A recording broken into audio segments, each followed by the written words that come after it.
cet épisode de Mythbusters, Adam et Jamie traversent un pont à leur manière Coucou maman! afin de vérifier l'un des plus grands mythes des films d'action. Vous avez entendu? Des explosions! Peut-on vraiment remonter d'un pont 3, 2, 1... en train de s'effondrer?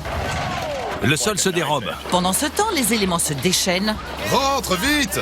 alors que Carrie, Tori et Grant tentent de briser la glace Voilà la grêle!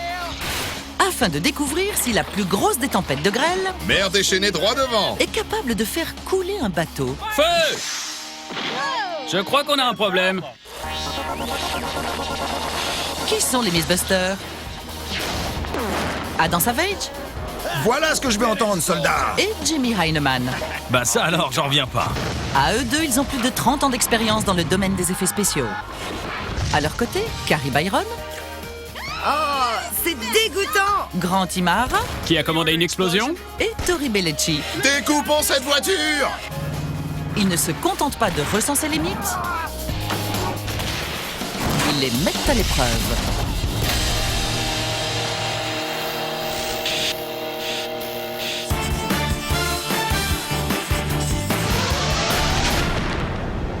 Jamie, t'as fait un peu d'escalade dans ta jeunesse, non? Un peu, oui.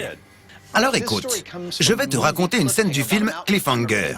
Le héros est un alpiniste, joué par Sylvester Stallone. À la fin du film, il traverse en courant un pont suspendu sur lequel les méchants ont posé une bombe. Il déclenche la bombe, ce qui fait exploser l'une des attaches du pont. À ce moment-là, Sylvester, qui était en train de courir, fait 2 pas de plus, prend de l'élan et bondit jusqu'à la terre ferme. Pendant que le pont s'effondre, Voilà, le pont est en train de s'effondrer. ça me paraît bizarre. C'est ce que je me dis aussi, et c'est pour ça qu'on doit faire le test. C'est la scène la plus haletante du film. Une explosion détruit un côté de ce pont et notre héros de haute montagne bondit pour se mettre en sécurité. Mais est-il vraiment possible de faire un saut pareil sur un pont suspendu alors que celui-ci est en train de s'effondrer? Évidemment, je pense qu'on devrait conclure cette expérience en situation réelle. Toi et moi sur un pont qu'on fabriquera et qu'on pourra détruire plusieurs fois.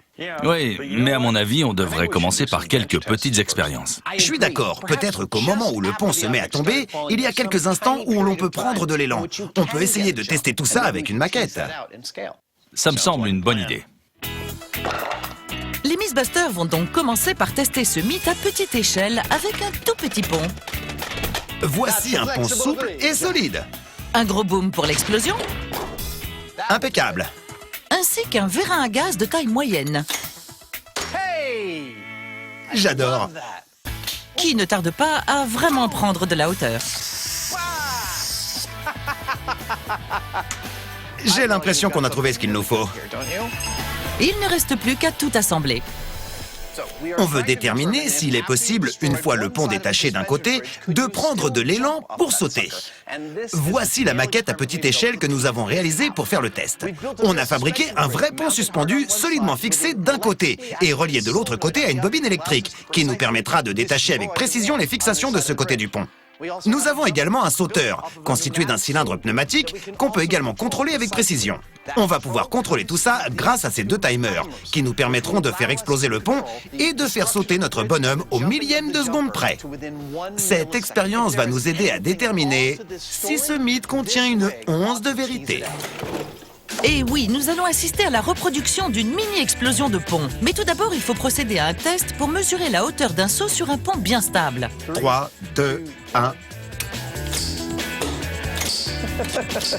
Notre petit bonhomme saute à une hauteur de 56 cm. C'est pas mal. Ouais. Et Jamie saute sur l'occasion pour présenter son plan. Pour arriver à déterminer le temps qu'on a pour sauter d'un pont qui s'effondre, on va commencer par faire exploser le pont 50 millisecondes avant de faire sauter notre mini Adam. S'il parvient à sauter, on ajoutera 50 millisecondes de plus et ainsi de suite. On fera autant d'essais qu'il faudra, jusqu'à ce que le sauteur ne parvienne plus à sauter. Et ainsi, on déterminera l'intervalle de temps qu'on a pour sauter d'un pont qui s'effondre. Il est maintenant temps de procéder au premier test. Notre mini Adam va sauter exactement 50 millisecondes après l'explosion du pont. Avec un délai de 50 millisecondes dans 3, 2, 1... Clairement, Mini Adam a bien sauté. Mais à quelle hauteur comparée à celle du premier test? T'as vu la petite pirouette? Carrément. Pour le découvrir, nos hommes regardent le ralenti. C'est incroyable, il a vraiment réussi à sauter du pont malgré sa chute. C'est donc une bonne et une mauvaise nouvelle. Il n'ira pas plus haut. Le sauteur a bien sauté, mais il n'arrive pas à aller plus haut que 25 petits centimètres, moins de la moitié de la hauteur de son saut d'essai. Je crois qu'il est prêt. Alors, que se passera-t-il en doublant le temps de décalage? Prêt? Prêt. Décalage de 100 millisecondes, explosion de pont dans 3, 2, 1... Ça commence à être dur à 100 millisecondes. C'est sûr, mais il y arrive encore. En sautant 100 millisecondes après la chute du pont, Mini Adam a bien réussi à sauter. Mais sa hauteur ne dépasse pas 11 cm et demi. Et quand on augmente encore le décalage, C'est parti avec un décalage de 150 millisecondes, 3, 2, 1... Rien de rien. Ça ressemblait vraiment à rien. avec une fraction de seconde en plus, le pont se dérobe sous les pieds de Mini Adam qui ne peut donc plus sauter. Pourtant, dans Cliffhanger, le héros semble avoir tout son temps pour faire un saut de toute beauté. Oui, mais quand on regarde bien, dans le film, il ne saute pas à la verticale. Il saute en avant. C'est vrai, tu as raison. On va refaire les mêmes tests, mais avec une inclinaison. Voilà. Il semblerait donc qu'il y a un petit intervalle de temps après l'explosion de l'un des côtés du pont, où il est encore possible de prendre de l'élan pour sauter. Mais cet intervalle de temps est extrêmement court, moins d'un sixième de seconde. Cependant, comme l'a fait remarquer Jamie, le héros du film ne saute pas à la verticale, mais en avant. Ça lui donne peut-être un peu plus de temps, ou un avantage d'ordre mécanique. On va en faire l'expérience. Pour respecter le scénario du film, il suffit de changer l'angle de notre bonhomme et de déterminer une nouvelle mesure de comparaison. Il saute super loin. C'est clair. On peut ensuite commencer les tests avec décalage. Bien, allons-y. Saut incliné, 50 millisecondes de décalage. 3, 2, 1... Il saute beaucoup plus loin avec cette inclinaison. On tient peut-être une solution. Décalage de 100 millisecondes, 1 dixième de seconde, c'est parti. Mais en augmentant le décalage entre les deux événements, les Mythbusters remarquent le même phénomène. 150 millisecondes. Plus le décalage est grand, plus la longueur du saut est diminuée. À 150 millisecondes de décalage, notre mini Mythbuster atteint à peine le bout du pont. Les résultats de notre expérience en modèle réduit sont intéressantes, mais pas forcément très encourageants pour la crédibilité du film. On a constaté qu'il est effectivement possible de sauter d'un pont qui s'effondre, mais que ce n'est possible que dans un intervalle de 150 millisecondes. Est-ce que ce laps de temps sera le même sur un pont de 25 mètres de long? C'est ce qu'on va découvrir. Tous aux abris, les amis, une tempête se prépare. Bien, une tempête, ça me plaît. C'est quoi l'histoire, Tori? Tout part d'une légende de pêcheur. L'histoire dit que si une tempête est extrêmement violente, elle peut carrément faire couler un bateau. Quoi? Quel genre de tempête pourrait faire ça? Une tempête avec des grêlons de la taille d'une balle de baseball. Ok, alors est-ce que les grêlons traverseraient la coque du bateau et le feraient couler en perçant des trous dedans? Ou est-ce qu'ils rempliraient le bateau et celui-ci coulerait à cause du poids? Aucune idée. C'est ce qu'on doit découvrir. Ce qui est certain, c'est qu'une tempête de grêle peut être très violente. Rentre vite! Mais un bateau peut-il vraiment faire naufrage à cause d'une simple tempête de grêle? Ou ne s'agit-il que d'une légende de vieux pêcheurs? Bon, déjà, il est clair que les détails de cette histoire restent assez brumeux. Exactement. On ne sait même pas si on parle d'un naufrage dû au trou que perceraient les grêlons dans la coque ou au poids de la grêle qui s'amasse dans le bateau. De toute façon, on va devoir faire le test, donc commençons par la théorie des trous. Mais on va pas attendre une vraie tempête de grêle, donc il va falloir en créer une. On va prendre des grêlons, les projeter à la vitesse du vent et faire le test sur différents bateaux. Super idée! Je peux fabriquer un canon pour projeter les grêlons et vous, pendant ce temps, essayez de savoir s'il existe vraiment des grêlons de la taille d'une balle de baseball. Ça marche. Nos Mythbusters vont donc commencer par examiner la théorie du naufrage par entrée d'eau. La première étape consiste à collecter quelques informations précieuses sur la glace grâce au professeur John Monteverdi. Alors, professeur, on parle de grêle, mais qu'est-ce que c'est exactement? Les grêlons sont des cristaux de glace qui se forment dans la partie supérieure d'un cumulonimbus. Et quand ils sont trop lourds, ils tombent au sol. La légende qu'on est en train d'examiner parle d'un naufrage causé par des grêlons de la taille d'une balle de baseball. Est-ce que ça existe? Oui, tout à fait. Dans cette vidéo, on voit des grêlons gros comme des balles de baseball. Ça vole dans tous les sens. C'est dingue, les grêlons cassent carrément les branches. Vous croyez que des grêlons de cette taille pourraient réellement envoyer un bateau par le fond? À mon avis, il est concevable d'imaginer qu'un grêlon puisse percer un trou dans une coque de bateau, selon le matériau et la vitesse de chute du grêlon. D'après les explications du prof, cette légende pour le moins glaciale pourrait bien être fondée. On peut donc passer à l'étape numéro 2, trouver des grêlons. Notre météorologue nous a expliqué qu'il n'est pas rare de trouver des grêlons de 5 ou 6 cm de diamètre. Je viens donc ici dans une usine de glace pour faire quelques prélèvements. Avec ça, je me sens dangereuse. Et Carrie n'a pas choisi son bloc de glace au hasard.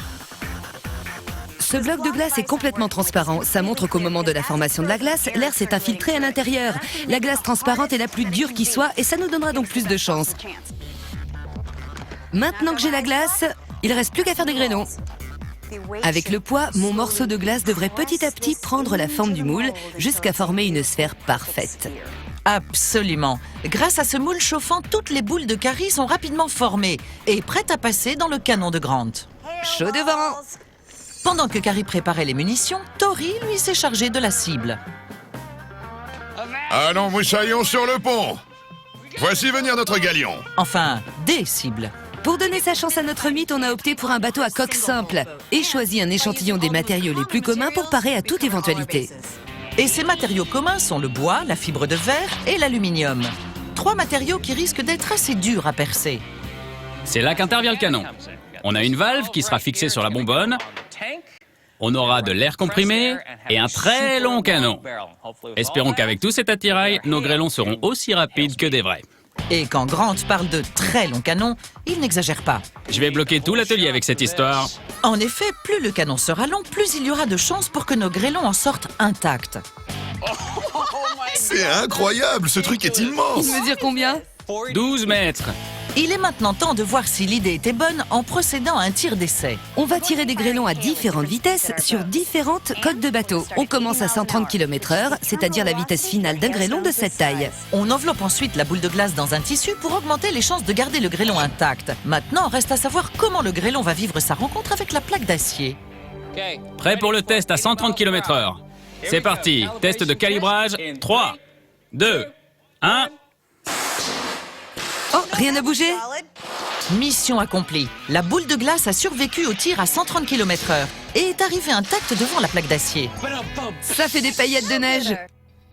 Cela signifie donc qu'on peut ranger la plaque d'acier et commencer les tirs sur les coques de bateau.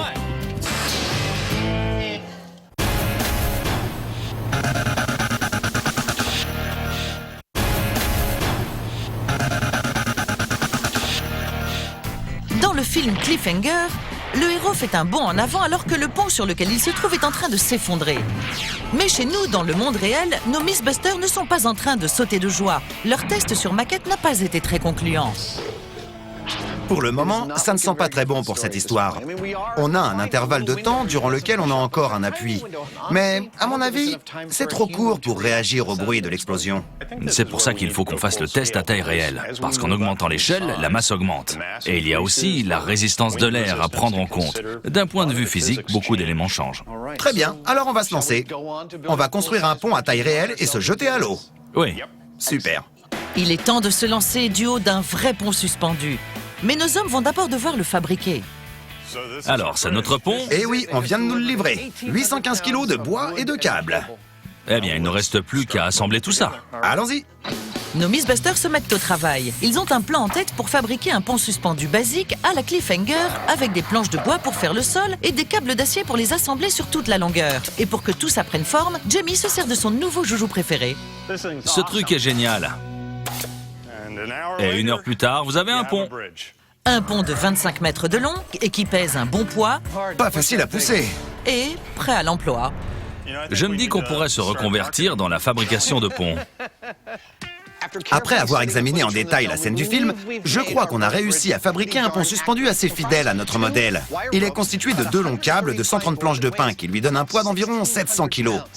Il ne nous reste donc plus qu'à y fixer une main courante, à transporter tout ça sur les lieux, et ensuite on pourra commencer à s'occuper des explosions. Vous avez entendu? Des explosions! Et pour arriver à s'échapper d'un pont suspendu qui explose, les Mythbusters ont l'endroit idéal. On se trouve sur l'un de nos lieux préférés, la cale sèche du chantier naval de Mare Island. Autrefois, c'est ici qu'on entretenait les sous-marins nucléaires. Et nous, on a tourné pas mal d'épisodes ici, par exemple, le pendule de Newton. Mais aussi la saga du tape-fesse. Et aussi Mission Ruban Adhésif numéro 2. Attends, je panique! Mais aujourd'hui, les Mythbusters vont aller encore plus loin. Au-dessus de cette cale sèche, ils vont devoir tendre leur pont suspendu avant de commencer leur reconstitution de cliffhanger. Notre plan est assez simple. Ici, c'est le côté du pont qui ne va pas exploser. Ce côté-là va rester solidement fixé. On va donc fabriquer une structure en acier pour tenir le pont de ce côté. Ensuite, on descendra le pont, toujours roulé, au fond de la cale, pour pouvoir remonter une extrémité et l'attacher ici. Évidemment. La vie de Adam et Jamie dépend de ce pont. Attention les doigts! Il est donc important de l'amarrer solidement. Mais ce qui risque d'être plus compliqué, c'est de remonter le reste de ce monstre de 25 mètres de long. Pour finir de fixer le pont, la manœuvre risque d'être compliquée. Non seulement il faut remonter l'extrémité, mais il faut aussi tendre les câbles. À toi. Une grue ne peut servir qu'à lever les choses, mais elle n'est pas faite pour tirer horizontalement. Pour remédier à ce problème, on a attaché une corde à notre pont. C'est à toi, Jamie. On va donc le lever grâce à ce chariot élévateur, puis le tirer horizontalement grâce à un pick-up auquel on a fixé la corde du pont. Le chariot élévateur tient, le pick-up tire, et le pont commence à prendre forme. Et après quelques ajustements, nos hommes arrivent enfin à la position parfaite. Recule d'à peu près 1 mètre. Là, ça me semble parfaitement tendu. Et là, nos Mythbusters ont atteint l'équilibre parfait. On a un vrai pont, mais très franchement, je n'ai pas du tout envie d'aller me balader là-dessus. Et si moi je n'ai pas envie, je suis prêt à parier que Jamie n'en a pas envie non plus. Oh là là là là là là. Rentre, vite! La grêle peut parfois faire de gros dégâts. Mais peut-elle réellement traverser la coque d'un bateau et l'envoyer par le fond? Carrie, Tori et Grant ont calibré leur canon de 12 mètres de long et ont fabriqué les grêlons qui serviront de munitions. C'est maintenant l'heure du grand combat du grêlon contre l'embarcation. Bon, ça m'a l'air bien. On peut commencer à tirer nos grêlons. La coque en aluminium est la première à servir de cible. Le bateau est perpendiculaire au sol, et le canon, lui, est perpendiculaire au bateau. On est donc dans la même configuration que si la grêle tombait du ciel sur le bateau. On va faire un tir, et on verra les dégâts que ça fait. Le grêlon est enveloppé dans un tissu pour s'adapter plus précisément au tube du canon et il sera tiré à la vitesse finale d'un grêlon. Canon prêt à 130 km/h. Mais est-ce que ce sera suffisant pour percer la coque d'un coup de canon? 3, 2, 1. En un mot, non. Grêlon contre coque d'aluminium à 130 km/h, pas de trou. Non. Le premier tir de grêlon n'a pas même cabossé la coque et encore moins troué. Mais l'aluminium n'est qu'une infime partie de l'expérience. C'est lequel, celui-ci? Celui en fibre de verre. La fibre de verre. La fibre de verre n'est pas aussi résistante que l'aluminium. C'est bon. 3, 2, 1. Mais quand même trop pour le grêlon. Pas de trou, même pas un pet. Suivant. Que va-t-il se passer avec une coque de bateau en bois? Attention, faites place! En plus d'être en bois, cette coque est vieille. C'est bon? On va essayer, on verra bien si ça fait un trou. C'est parti. 3, 2, 1. Mais le grêlon ne fait toujours pas de trou. Ça fait 3-0 pour les bateaux. À vitesse finale, l'énorme grêlon ne fait pas un seul trou. On a tiré nos grêlons à 130 km/h sur chacune des coques de bateau, et on n'a réussi à percer aucun trou. Autant vous dire que ça sent pas bien bon pour ce mythe. Mais imaginons que les grêlons ne tombent pas simplement à vitesse finale, mais qu'ils soient pris dans un ouragan et projetés au sol à 240 km/h. Il faut donc augmenter la mise. Est-ce qu'un ouragan de catégorie 4 arrivera à provoquer un impact suffisant? 3, 2, 1. Pas sur l'aluminium en tout cas. C'est quand même bien plus fort. Carrément. C'est clair. Ni sur la fibre de verre. Ça va pas marcher. Donc pour que ce mythe ne prenne pas l'eau, il faudrait vraiment que la coque en bois se décide à céder. Ça l'a bien abîmé, mais on n'a toujours pas de trou. Jusque-là, c'est le meilleur coup. Mais même la force d'un ouragan n'a pas suffi à percer la coque. On va essayer de monter jusqu'à 480 km/h. Ça correspond à la vitesse du vent la plus élevée jamais enregistrée à l'intérieur d'une tornade. Je sais qu'il n'y a pas de grêle dans une tornade, mais pour vérifier le mythe, il faut qu'on augmente la vitesse. Et bien que cette vitesse soit extrêmement peu probable pour de la grêle, Je monte la pression à 10,7 bars. est-ce que ces 480 km/h vont réussir à faire passer notre boule de grêle à travers une coque d'aluminium? 3, 2, 1. Joli tir, mais toujours pas de trou. Et en fibre de verre? On est à 480 km/h. Sur une coque en fibre de verre. On dirait qu'il neige ici. À 480 km/h, tout ce qu'a fait ce grêlon, c'est retirer un peu de peinture de la fibre de verre. Mais on n'a toujours pas de trou.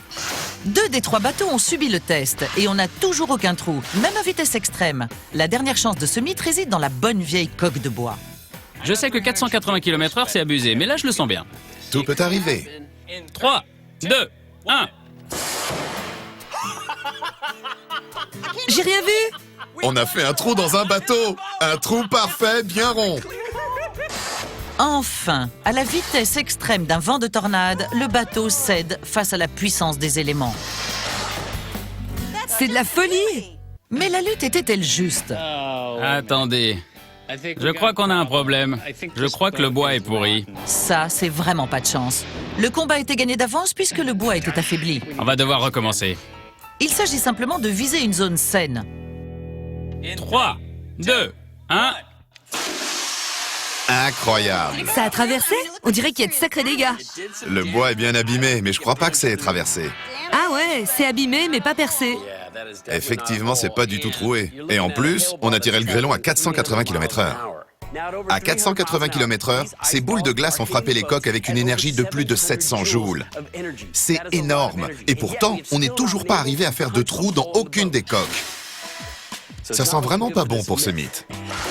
Pour ce qui est de la théorie du perçage, ce mythe est bidon.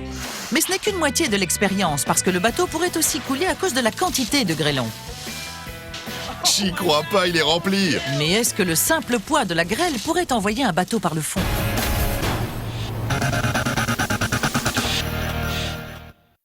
Revenons-en à notre mythe de cliffhanger, riche en action et en suspense. Adam et Jamie ont tendu un pont suspendu pour vérifier si l'on peut sauter depuis un pont en train de s'effondrer. Ça, c'est un beau pont, mon vieux. J'ai hâte de l'essayer. Je vais faire une promenade d'essai sur le pont suspendu. Et franchement, je ne sais absolument pas comment ça va se passer. Mais il n'y a qu'une seule façon de le savoir. Allons-y. C'est le moment de vérité.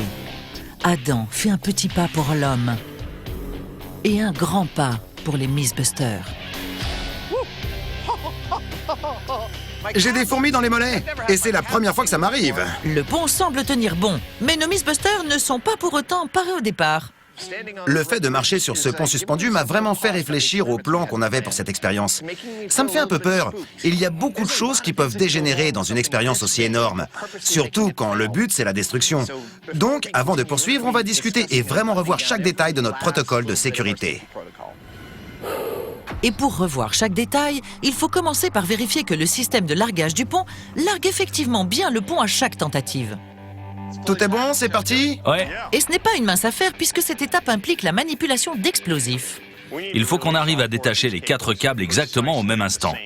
Pour ça, Matt Heron et son équipe mettent en place un mécanisme avec des pétards. Ces petites quantités d'explosifs seront mises à feu grâce à un système électronique pour que tout se passe à la fraction de seconde près. Ça, c'est pour la théorie. Et une fois que les explosifs sont prêts, il est temps de passer à la pratique. Bien, largage du pont dans 3, 2, 1, top! Oh non! Oh non, c'est le mot. Seulement 3 des 4 câbles sont largués, et donc, il y a comme un petit souci.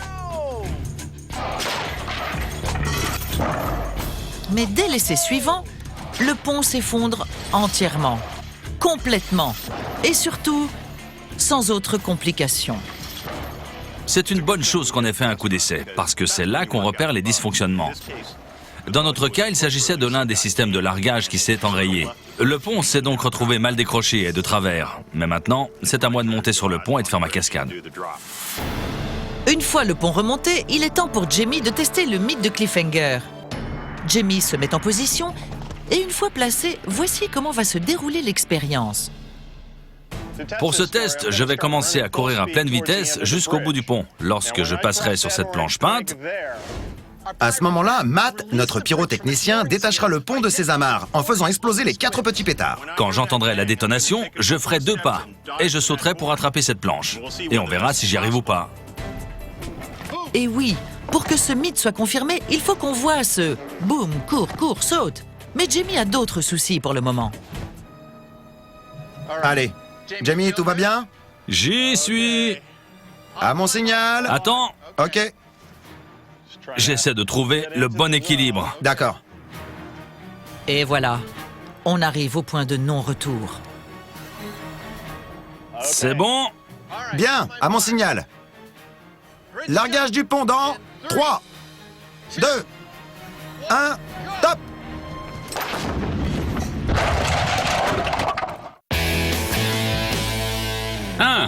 Pour l'expérience de la tempête de grêle, même un grêlon projeté à la vitesse d'une tornade n'a pas réussi à percer une coque de bateau. C'est abîmé, mais toujours pas de trou. Ouais, Bon, aucun grêlon n'a réussi à faire de trou. La théorie de la pénétration est bidon. complètement. Donc, pour que ce mythe soit vérifié, il faudrait que ce soit le poids de la grêle qui coule le bateau. Bon, je pense que c'est le moment de mettre un bateau à l'eau. On va le remplir de glace et voir combien il en faut pour qu'il coule, si vraiment c'est possible. C'est passionnant. J'ai hâte de connaître le résultat. Moi aussi. Et pour connaître l'issue de cette expérience, la coque en aluminium va passer à l'eau. Mer déchaînée droit devant. Tout est prévu pour une sacrée averse de grêle. On a découvert qu'un grêlon, même projeté à 480 km/h, ne peut pas percer un trou dans un bateau. Mais imaginons qu'on se trouve dans une énorme tempête et qu'une grosse quantité de grêlons s'amasse dans la coque. C'est ce qu'on va essayer de reproduire ici, dans le port de San Francisco. On va commencer par mettre un bateau à l'eau. Impeccable! Et ensuite, on va simuler une énorme tempête et on verra ce qui se passe. Et cette tempête sera possible grâce à un camion réfrigéré et un tapis roulant. C'est bien là. On a là notre énorme tempête de grêle signée Miss Buster.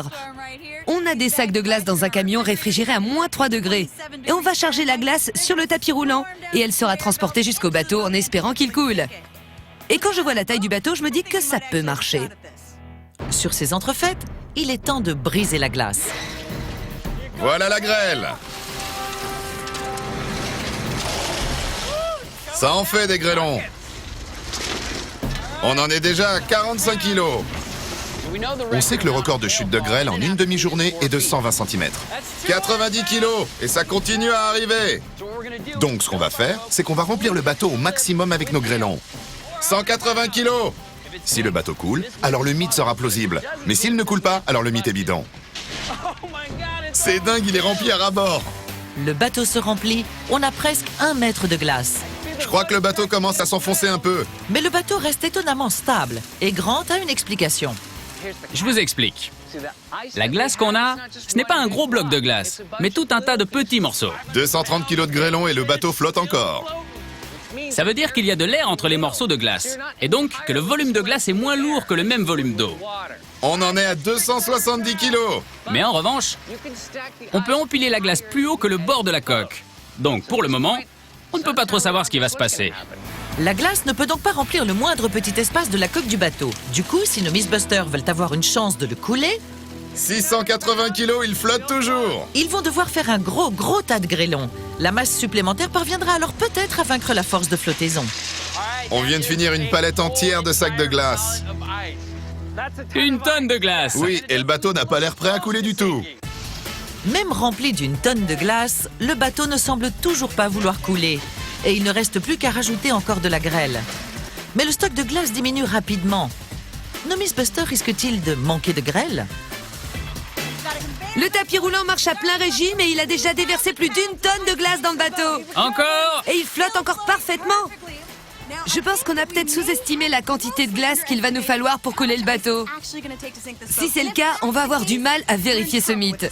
Les Miss Buster ont prévu suffisamment de glace pour reconstituer la plus importante chute de grêle jamais enregistrée.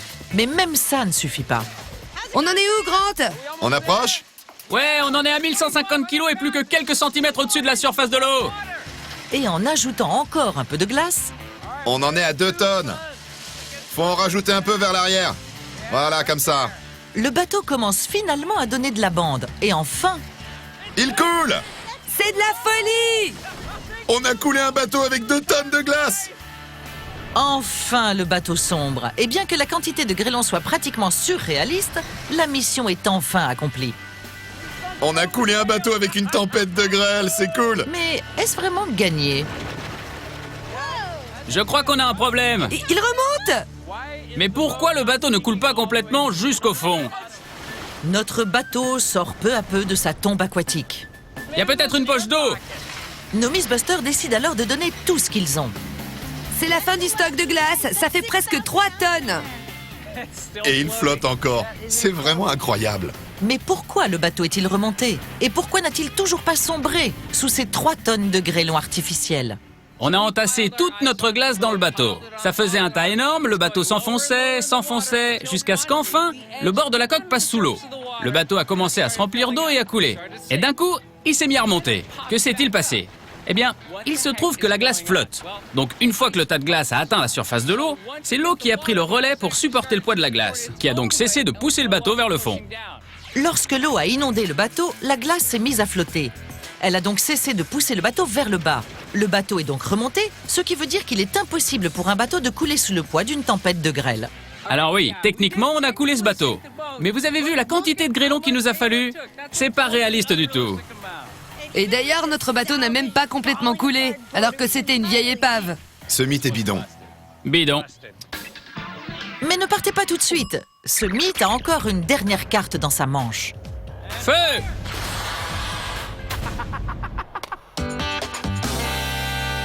Nous revoilà. On est en train de tester la scène de l'explosion du pont dans le film Cliffhanger. Dans le film, Sylvester Stallone s'échappe après une explosion sur un pont suspendu. La bombe explose, Stallone fait encore 2 pas de plus et saute jusqu'à être en sécurité tout au bout du pont. Tout est en place. On va faire le test à taille réelle. Et à taille réelle, cela implique que Jamie va devoir courir. J'essaie de trouver le bon équilibre. D'accord. Parce que si ce mythe est vrai, C'est bon. Jamie va devoir faire son court saute après la détonation. Bien, à mon signal. Mais lui restera-t-il seulement un sol sous les pieds pour s'élancer? Explosion dans 3, 2, 1, top! Jamie court, le pont explose et en un clin d'œil, Jamie tombe comme une pierre. Jamie, tout va bien? Ça va. Tant mieux. Jamie a-t-il rempli sa mission?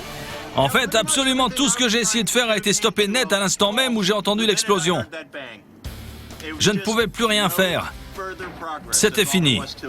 Jamie a raison. À l'instant où les câbles sont coupés, le pont tombe en chute libre et presque immédiatement, Jamie n'a plus aucun support sous les pieds pour courir et encore moins sauter. Est-ce que le timing était bon? Le timing était parfait. Le pont a explosé juste avant que tu atteignes la planche peinte. Et tu n'es pas rentré dans le mur à l'arrivée. Je peux te dire que quand j'ai entendu l'explosion, le sol s'est dérobé sous mes pieds. Je ne pouvais plus rien faire, à part essayer de m'accrocher. Le mythe du « boum, court, saute » est donc bidon. Mais si on supprime les 2 pas du départ, ce mythe pourra peut-être retomber sur ses pieds.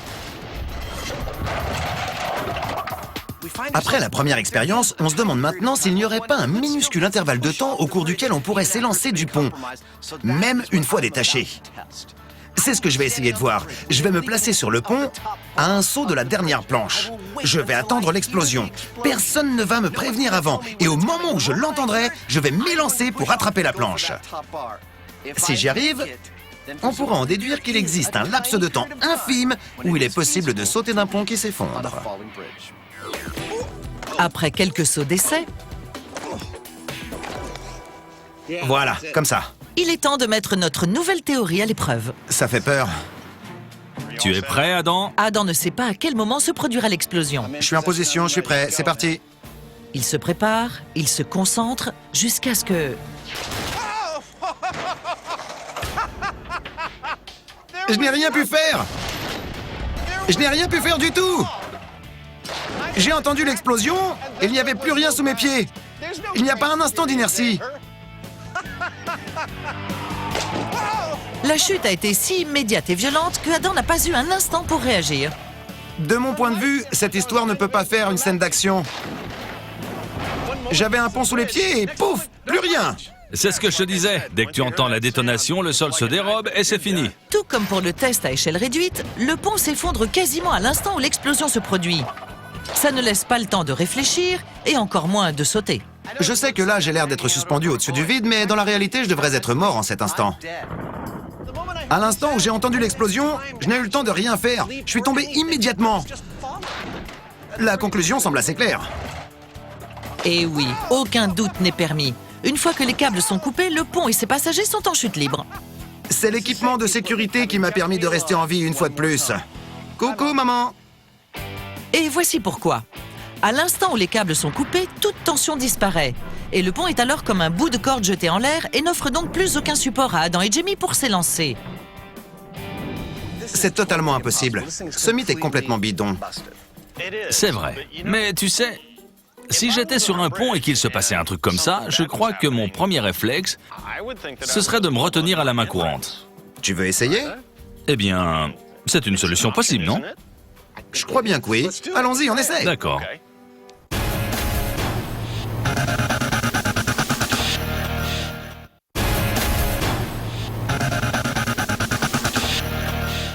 Notre mythe est bidon. On n'a toujours pas de trou. Complètement bidon. Ça fait presque 3 tonnes. Et il flotte encore. Vous savez, je crois qu'on a oublié quelque chose d'essentiel. Quoi? On n'a pas essayé de tirer un grêlon sur un bateau dans l'eau. Si je comprends bien, vu que l'eau est incompressible, la coque du bateau est moins souple sur l'eau et donc on a plus de chances de la percer. J'en suis pas sûr, mais je pense qu'on doit essayer. Je suis partant, on essaie. Pour avoir une réponse définitive sur ce mythe et pour procéder au dernier test, rendons-nous à l'usine de contrôle de la qualité de l'eau. On sait ce que vous vous apprêtiez à nous dire. Dites donc, pourquoi vous ne faites pas le test avec un bateau sur l'eau? La situation est différente, les règles de physique aussi. Et vous auriez eu raison, parce que le test qu'on a fait en projetant un grêlon contre la coque d'un bateau a été fait à l'air libre. Et les matériaux avaient donc une certaine flexibilité qui a pu absorber l'énergie subie. Mais l'eau, elle, est incompressible et va donc produire une résistance qui va peut-être nous donner le résultat qu'on recherche. Est-ce que le fait qu'il y ait de l'eau sous la coque empêchera le matériau de fléchir et permettra donc de percer le bateau? Pour le savoir, nos Mythbusters ne reculent devant rien. C'est bon? Pas encore. Pour en venir directement à l'essentiel, nos amis ne testeront que les deux matériaux les moins solides, le bois et la fibre de verre. Prochain arrêt, le canon. Je vous explique le plan. On a un bateau en bois et un bateau en fibre de verre. On va les mettre à l'eau et projeter des grêlons dessus à 480 km/h. Je charge. On verra si c'est suffisant pour faire un trou dans la coque et couler le bateau. Prêt? Feu! Il y a un trou? Je vois pas de trou et le bateau flotte toujours. L'eau a effectivement réduit la souplesse de la fibre de verre. Mais le bateau était encore trop dur pour être percé, même à la vitesse d'une tornade. Il ne reste donc plus qu'un test pour vérifier ce mythe. À l'atelier, l'expérience la plus concluante était celle avec le bateau en bois. On va donc réessayer maintenant. Mais on a pris un autre bateau, puisque le précédent était un peu pourri et abîmé par le premier test. Maintenant, on va le mettre à l'eau. Quelle belle journée pour un tour en barque. Je pense que si on arrive enfin à obtenir un vrai trou, ce sera avec ce bateau-là. Mais si ce bateau en bois n'est toujours pas troué par un grêlon tiré à 480 km/h sur l'eau, On va peut-être le voir couler. alors ce mythe sera bidon, pour de bon. Allez, feu à volonté! Tempête de grêle à 480 km/h contre bateau en bois sur l'eau. Feu! Il y a un trou! On a un trou. Réussi! Ça, c'est ce qu'on peut appeler un vrai beau trou bien rond. Et il coule vite en plus! Regardez, un grêlon à 480 km/h et on a enfin un trou! Effectivement, on a bien un trou, mais bon, 480 km/h, c'est vraiment une vitesse exagérée pour un grêlon. Tori a raison. Aucune tempête de grêle n'a jamais atteint les 480 km/h. Donc pour que ce mythe soit vraiment vérifié, il va falloir essayer avec une vitesse moins élevée et plus réaliste. J'aimerais savoir si la vitesse finale suffirait, 130 km/h. On rebouge ça et on essaie. Ouais! Prêt, Grant? Souvenez-vous, 130 km/h, c'est la vitesse minimale à laquelle un grêlon touchera le sol. Prêt? Feu! On a eu un impact! Négatif pour le trou, il n'y a pas de trou. Cette fois, l'eau située sous la coque n'a pas suffi à la percer. Mais il reste encore une vitesse différente à essayer. Avec des vents descendants, on pourrait arriver à une vitesse de 240 km/h, comme nous l'a dit le météorologue. On a donc réparé le bateau, on va le remettre à l'eau et projeter dessus un grêlon à 240 km/h. Si le grêlon perce la coque, alors, et dans ce cas seulement, on pourra dire que ce mythe est plausible. Rappelez-vous, à l'atelier, ce test a été négatif. L'eau sous la coque du bateau va-t-elle vraiment changer quelque chose? Bien, on a un grêlon à 240 km/h contre un bateau en bois sur l'eau. Tire à mon signal. Feu! On a réussi à faire un trou dans le bateau! Il prend l'eau! À cause d'un grêlon! Enfin, on a un trou, un vrai. On a réussi, on a fait un trou dans une coque de bateau en bois avec un grêlon. Tout cela vaut bien une petite danse de joie pour le bateau naufragé. On est venu ici pour vérifier s'il est possible pour un bateau, lorsqu'il est sur l'eau, de couler à cause d'une tempête de grêle. On a découvert qu'il faut pour cela un bateau en bois et une tempête de 240 km/h, ce qui est la vitesse la plus élevée jamais enregistrée lors d'une tempête de grêle. Avec ça, on peut percer un bateau. Qu'est-ce que ça montre? Eh bien, ça montre que c'est possible, mais uniquement dans une situation extrême. C'est donc ce qu'on appelle un mythe plausible.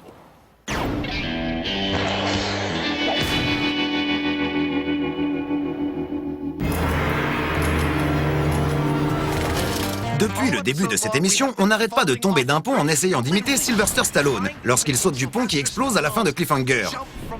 Et ça me chagrine, mais on a complètement échoué. Ce mythe est totalement bidon, c'est complètement impossible. Cependant, Monsieur Heinemann, dans son infinie sagesse, souhaite essayer l'idée suivante. S'il était en train de courir sur un pont suspendu et qu'il entendait une explosion, son premier réflexe serait de se retenir. Que se passerait-il alors? C'est ce qu'il est sur le point de vérifier.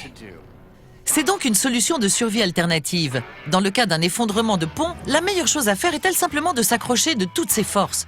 Pour le savoir, il faut d'abord rembourrer un peu la main courante. Je vous assure que quand je m'accrocherai, ce rembourrage sera bien plus confortable qu'un câble d'acier tout nu. Jamie peut ensuite se mettre en place.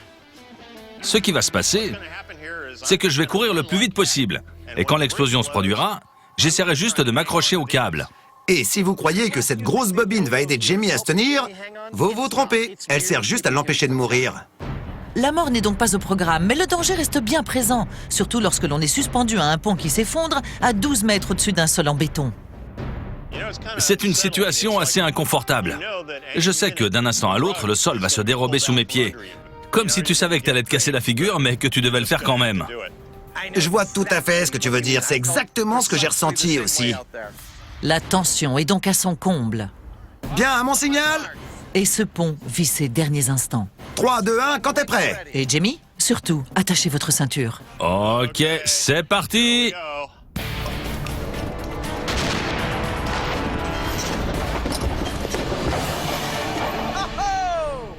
Comment ça va?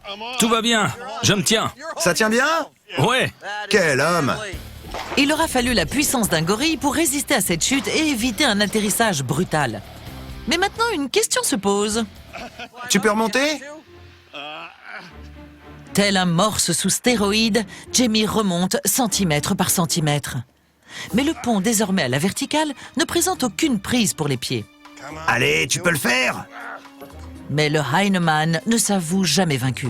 Si t'arrives à la planche bleue, t'es mon héros. Plus que 40 cm. Tu y es presque! Allez, encore un effort! Et pourtant, alors que son objectif n'est qu'à un cheveu, bon. les muscles de Jamie déclarent forfait pour de bon. Si je risquais ma vie, j'y serais peut-être arrivé. Heureusement, c'est pas le cas. Une fois de plus, cette expérience terrifiante s'est parfaitement bien déroulée. À l'instant où notre équipe a largué le pont, Jamie s'est emparé des câbles et s'est retenu de toutes ses forces jusqu'à atteindre la falaise. C'était magnifique! Voilà, cette fois-ci, je pense qu'on a testé tous les aspects de ce mythe, voire plus. On n'a plus besoin de faire sauter ce pont. Ce mythe est plutôt bidon alors. Il est complètement bidon. Je pense que la conclusion, c'est que si vous êtes sur un pont suspendu et que des méchants le font exploser, n'essayez pas de courir ou de sauter. Contentez-vous de vous accrocher de toutes vos forces. Exactement. On remonte? Allons-y.